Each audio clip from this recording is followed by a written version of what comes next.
The insane flashlight save. The pinnacle of Dead by Daylight gaming.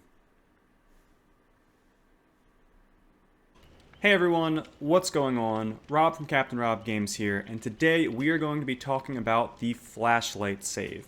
In this video, I'm going to teach you everything you need to know about the flashlight, how it works, how you can use it, even against killers who know how to look away and dodge the light beam.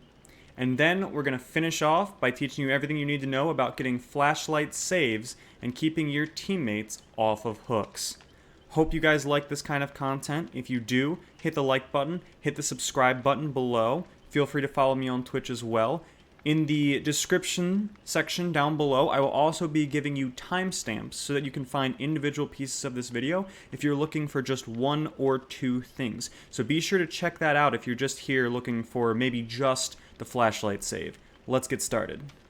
If you're watching this video, I'm going to assume that you are not yet a flashlight god, and so we're going to go into some basics here. First things first, the flashlight is an item in Dead by Daylight that your character can hold. You can either equip it in your inventory pre-game by purchasing it in the Blood Web and then putting it on, or you can find it in-game in a chest. Now, I'm not going to go too in-depth on add-ons in this video. I feel like a lot of them don't really make too much of a difference. I will say, for learning the flashlight, the most important add-on that you can focus on is the battery. The battery is going to give you additional usage out of this flashlight, and when you're practicing, that additional usage is key. You want to have more time to play around with it.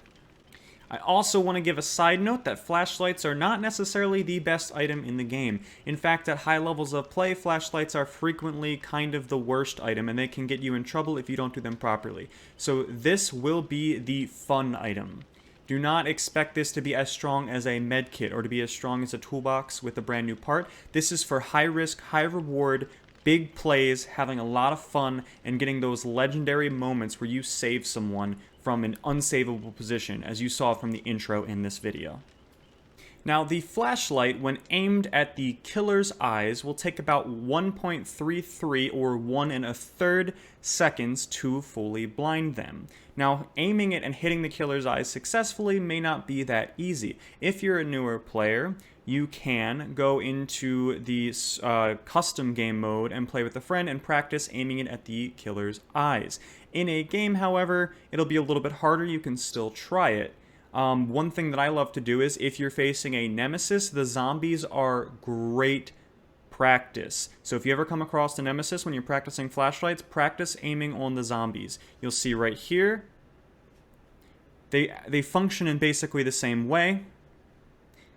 You'll notice that when the light beam starts, it'll be very wide, and as you successfully put it on target, the beam will shrink until it becomes almost a straight line. When that straight line occurs, the beam will then expand again, and that is your sign that you have successfully completed a flashlight blind. It will also give you an audio cue, and on your top right side of the screen, I believe it is now, you will see a blood point event where it tells you that you have successfully completed a flashlight blind. By default, your flashlight can travel 10 meters, and a successful blind will turn the killer's screen a sort of white-yellow kind of flashlight in your eyes color for 2 seconds. During this successful blind event, they will be unable to lunge, and all of their attacks will be as if they had just hit mouse 1 and let go. If they are carrying a survivor and able to freely move around, meaning they're not locked in an animation, they will drop the survivor. Now, for that 10 meters, I want to show here that if you are very close, it can be extremely difficult to get a correct angle for a flashlight save. You want to be in a frontal cone in front of them, and you want to make sure that you're about maybe 3 or 4 meters to 10 meters away. That's the good range. That's the range where you will be able to successfully aim your flashlight at the correct angle and hit them in the eyes. Most good killers will not allow you to simply point the flashlight in their eyes and blind them. They will either look down, look up, or look in a different direction to prevent the blind. You will see that right here in this clip. As I begin to blind the killer and the beam closes, he looks away and comes towards me and is able to hit me because he is not successfully blinded. This means the best time to use a flashlight to blind a killer is when they cannot look away. That means while they are stunned or while they are locked in an animation. In this clip, you will see that I am able to successfully drop a pallet in front of the Legion, and during this time, when he is stunned, I can actually get off the flashlight blind before he is able to look away.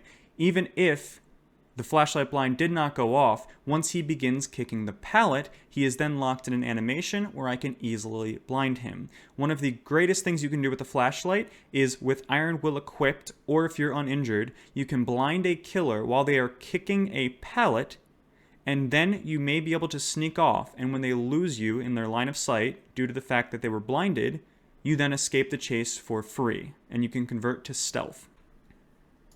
Here is another example of using a flashlight mid-chase after a successful pallet stun. Due to the fact that I'm running Iron Will, there is a chance that I will escape simply due to the fact that the killer can no longer see me and did not know where I went during the flashlight blind.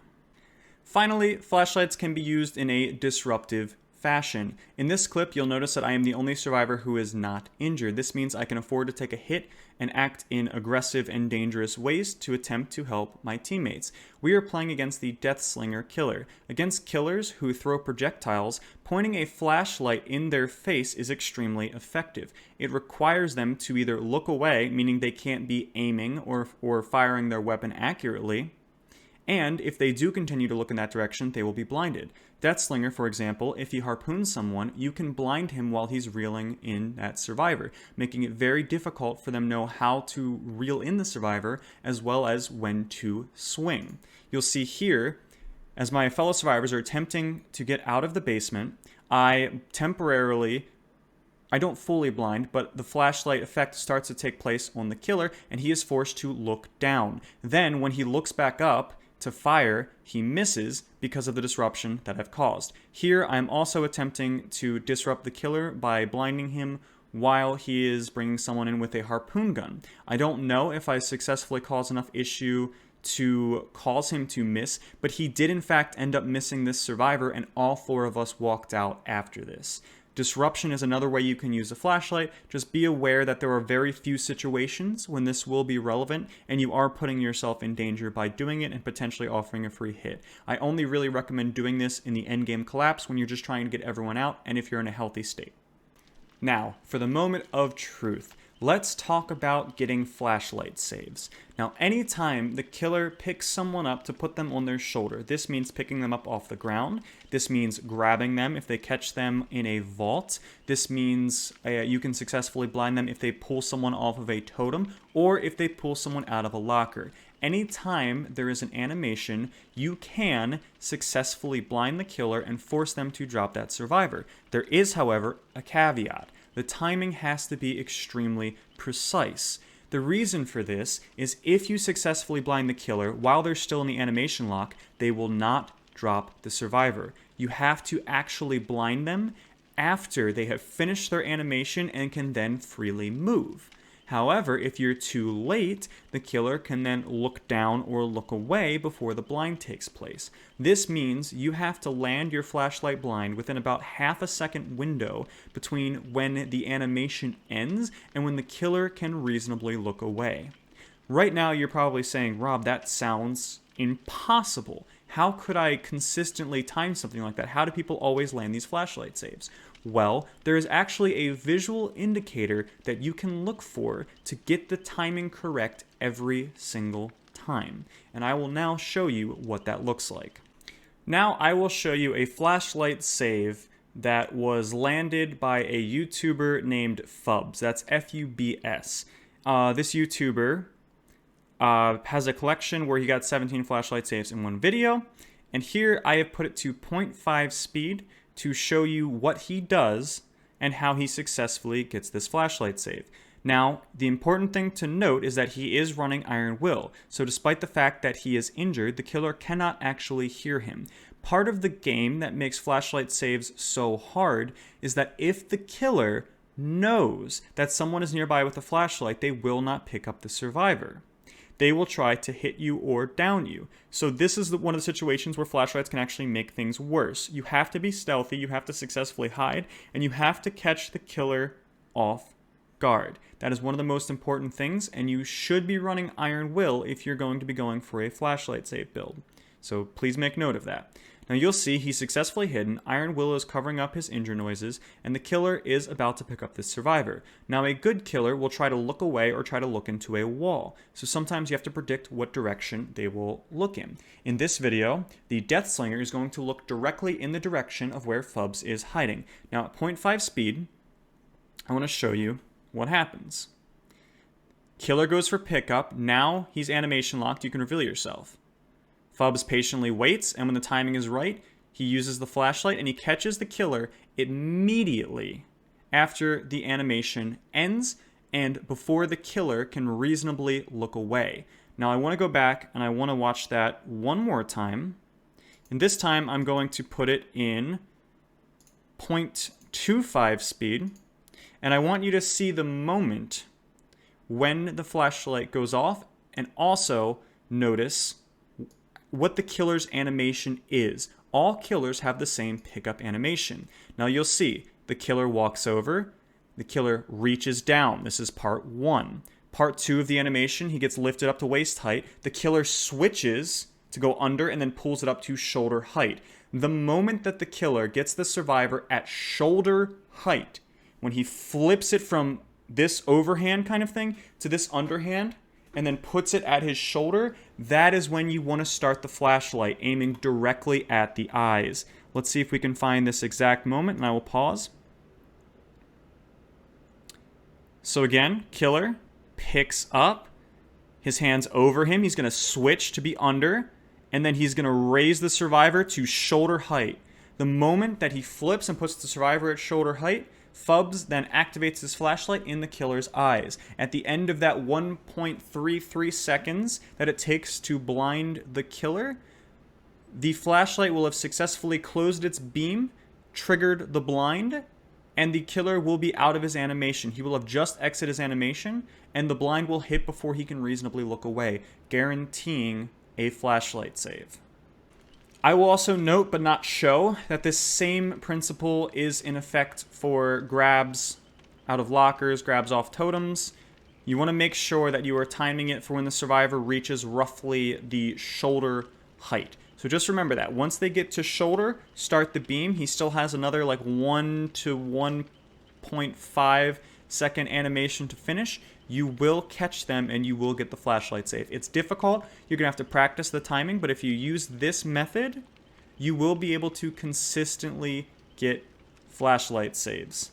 Now, before I end this video, I just want to say one more time, please, if you like this content, hit the like button, leave a comment, let me know how your training is going on getting these flashlight saves. Let me know what you think about it. Let me know what other kind of content you want to see. Hit the subscribe button and whatnot.